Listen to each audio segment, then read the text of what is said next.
Hey y'all, it's Lacey, the Catholic Icing Lady, and today I'm going to show you how to fold a super easy palm cross, the kind that has the X on the front.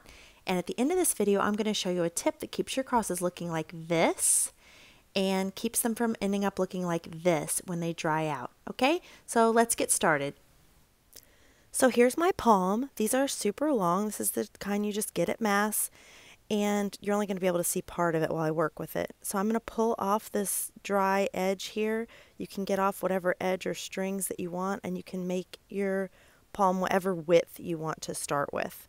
So I'm going to make mine a little skinnier. Now you're going to make your first fold, and you're going to make it about as tall as you want your cross to be. So I'm folding that over, and the part that you see folded right now, that is how tall the cross will be. So I'm going to give that a pretty good crease at the top to hold it in place, and I'm going to turn it over so that my long side is pointed up at me. Then I'm going to fold the palm to the right side, that really long side, and give it a 45-degree crease in the middle.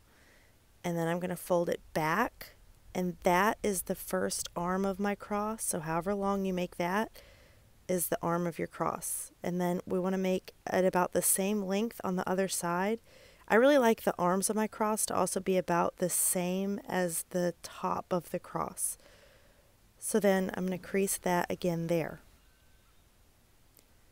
Okay, so now we have our basic cross shape, but we're going to have to fold the palm up because we're making an X to hold it together. So another 45-degree angle, it's going up, then it goes underneath, and I pull it around, just like that. So now it's going over, but straight, and give it another crease. Now it's going to go under and up at the top there. Then it's going to come back down. Okay, so what that did is on the front of our cross it created this really nice X that holds everything together. Now on the back we have this part that went across. It created like a little pocket, and we're going to take our palm and we're going to take the very end and feed it behind there and pull it, and that holds the cross in place without needing any glue or anything like that. So then you want to take that and put it behind everything again, and you can just keep looping and looping it through until it takes up the whole length of your palm. You can just keep on going. Or you can snip it off, but then, be careful what you do with the part that you cut off because it is a blessed object. Okay, there's your super easy palm cross that has the X in the front, and here's another. So depending on how wide your palm is, your crosses can have really different looks. So I think it's a little harder to work with a super wide palm, like it's a little harder to get your X and everything in place. But there's one that's made from one that's really wide. There's the kind of normal one. And here is a more skinny one. You can even take little pieces that have come off of the sides of your palms, and you can even make those into really skinny crosses. And here's an example of one of the super skinny ones, which I also think is really cute.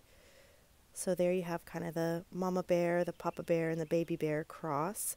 Now I'm going to show you how you can make sure that your crosses stay nice and flat like this as they dry.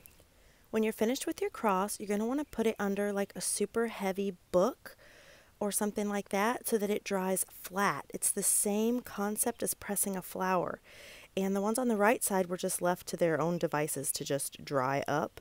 So this one dried under a book here, and you can see that it still curls a little bit at the edge, but overwhelmingly it still makes a nice cross to display somewhere for the year.